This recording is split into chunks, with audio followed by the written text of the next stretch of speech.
তসলিমা নাসরিন সম্পর্কে আমি একটা পোস্ট করেছি। আমি এখনো মনে করি তসলিমা নাসরিন একটা অশ্লীল লেখিকা। তিনি আমাদের দেশে অন্তঃখাত চালাচ্ছেন। তিনি আরএসএস বিজেপি এজেন্ট হয়ে কাজ করছেন। তিনি দেশদ্রোহী তার কাজ করছেন এখানে। তিনি নিজের দেশে ফিরে যাচ্ছেন না। তিনি যে সমস্ত বই লিখেছেন সেখানে সেক্সের বাইরে কোনো কথা নেই। সেক্স সেন্ট্রিক একটা বই, অর্থাৎ সেখানে সেখানে একটা অসভ্য, অশ্লীল, যৌন প্রচার, যৌনতা ধর্মী প্রচার করেছেন সাহিত্যে, নাম্বার ওয়ান।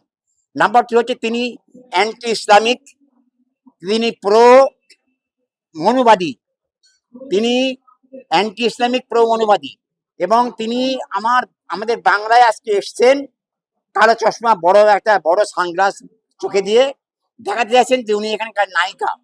নায়িকা নন, তিনি খলনায়িকা। তিনি আমাদের এই বাংলায় আগুন জ্বালাতে এসছেন। আমরা তসলিমা নাসরিনের বহিষ্কার চাই, ইমিডিয়েট বহিষ্কার ফ্রম বেঙ্গল। এবং আমরা মনে করি বাংলাদেশের হাতে তুলে দেওয়া দরকার, ঠিক যেমন শেখ হাসিনাকে তুলে দেওয়া দরকার বাংলাদেশ ইন্ডিয়া গভর্নমেন্টকে। তিনি পশ্চিমবাংলা সরকারকে উচিত ওকে পুরো বাংলাদেশের হাতে তুলে দেওয়া, কারণ she is anti Indian, she is anti Bangladeshi, she is anti humanist, মানবাধিকার বিরোধী। তিনি একজন অশ্লীল লেখিকা। তিনি কোনো মতেই একজন লেখিকার পরিচয়ের কোনো রকম যোগ্যতা তার নেই। 3 পুরুষ ধরে তারা মনে রাখবে ওই শুক্রবারীদের আমি শায়েস্তা করে দেব এবং তাদেরকে এমন মারব যাতে ও 3 পুরুষ মনে থাকে। এইটা উনি সংবিধানকে শপথ নিলেন, সংবিধান মেনে শপথ নিলেন, সেই শপথকে উনি ভঙ্গ করলেন। এবং এটা করার জন্যে ওনাকে হয় ক্ষমা চাইতে হবে, ক্ষমা ভিক্ষা করতে হবে, অথবা পদত্যাগ করতে হবে, ইস্তফা দিতে হবে। কারণ সংবিধান যদি আমি মানি তাহলে এই ভাষায় বলা যায় না শুক্রবারী, জেহাদি কিংবা জামাতি, এই সমস্ত ভাষা বলা যায় না। Criminal is criminal. সেখানে হিন্দু নেই, মুসলিম নেই, খ্রিস্টান নেই, সেখানে ধনী নেই, গরিব নেই, ক্রিমিনাল ইজ ক্রিমিনাল। কিন্তু সেখানে শুধু একটা জাতি ধর্মকে উল্লেখ করা, এটা হচ্ছে সংবিধান বিরোধী কাজ, এটা মানবাধিকার বিরোধী কাজ। সুতরাং এইটাকে কিছুতেই সমর্থন করা যায় না।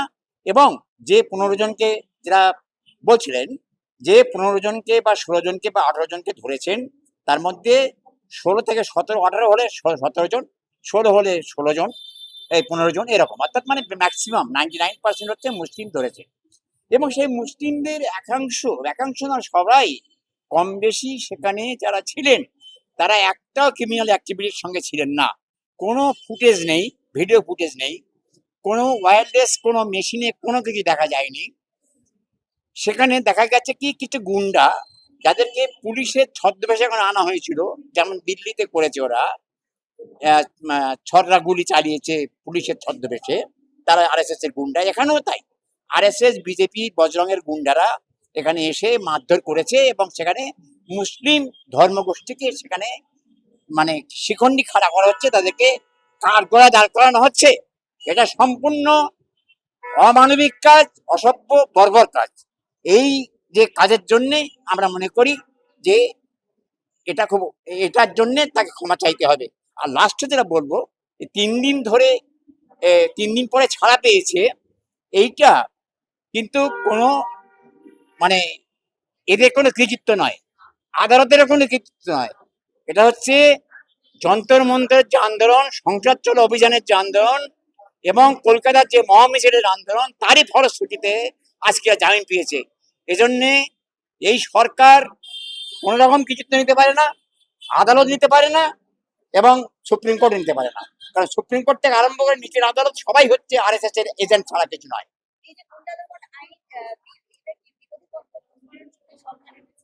একেবারে তাই। গুন্ডা দমন আইন হচ্ছে 1923 সালে তৈরি হয়েছিল, সেটা ব্রিটিশ আমলে।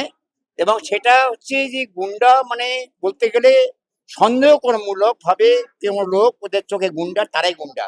অর্থাৎ ওরা যদি মনে করে যে একজন প্রতিবাদী লোক সে গুন্ডা, সে অ্যান্টি বিজেপি, অ্যান্টি আরএসএস কথা বলছে, বা অ্যান্টি ডাবল ইঞ্জিন কথা বলছে, তার চোখে সে গুন্ডা। সে একজন মানে করেছে, মানে বোতল কুড়ুচ্ছে, জলের বোতল কুড়ুচ্ছে, ময়লা কুড়ছে ওই মহামিছিলের পর, তাকে বলছে গুন্ডা, তার নাম সোলেমান, তাকে গুন্ডা বলে তাকে নিয়ে গেল জেলখানায়। তো এই হচ্ছে ওদের ভাষায় গুন্ডা। ঠিক যেমন মোহাম্মদ জুনায়েদ দিল্লিতে লাখো লাখো ছেলে মেয়েদের খাবার দিয়েছে, সমস্ত বাড়ি, সমস্ত পয়সা, সমস্ত বিক্রি করে দিয়ে তার যে ছোট মোবাইলের দোকান, সেই মোবাইলের দোকানে যা পয়সা আয় করেছিল সব পয়সা দিয়ে সে খাইয়েছে কদিন ধরে মানুষকে। তাকে বলছে গুন্ডা, তাকে বলছে ক্রিমিনাল, তাকে বলছে অ্যান্টি সোশ্যাল, তাকে বলছে অ্যান্টি ন্যাশনাল পাকিস্তানি। তাকে জেরা করছে, তাদের বাড়ির ফ্যামিলি 4-5 জনকে তুলে নিয়ে গেছে এবং সে এখন সুপ্রিম কোর্টের দ্বারস্থ। সুপ্রিম কোর্ট এখনো পর্যন্ত তার পক্ষে দাঁড়ায়নি, তার পক্ষে দাঁড়ায়নি, বরং বিভিন্ন সংবাদ মাধ্যম যারা সোশ্যাল মিডিয়া তোমাদের মতো, তারা তার পাশে দাঁড়িয়ে পড়েছে। তিনি হচ্ছেন ভারতের মহান পুরুষ, অর্থাৎ দেশের মহান নাগরিক। আমি তো বলবো, আমরা দাবি করব যে ভারতচন্দ্র যদি পেতে হয় তাহলে দিতে হবে ওই মোহাম্মদ জুনায়েদ এবং এদিকে মোহাম্মদ সালমান, যাকে এই স্প্যানার থেকে অ্যারেস্ট করা হলো। এরাই ভারতচন্দ্র পাওয়ার যোগ্য, যারা দেশের জন্য প্রাণ দেয়।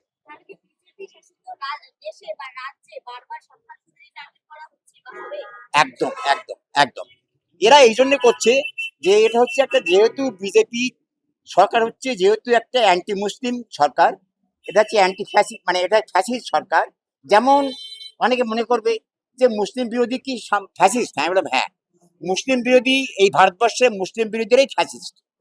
যেমন নিগ্রো বিরোধীরাই হচ্ছে আমেরিকায় ফ্যাসিস্ট। যেমন দক্ষিণ আফ্রিকায় যারা কালো বিরোধী তারাই ফ্যাসিস্ট ছিল।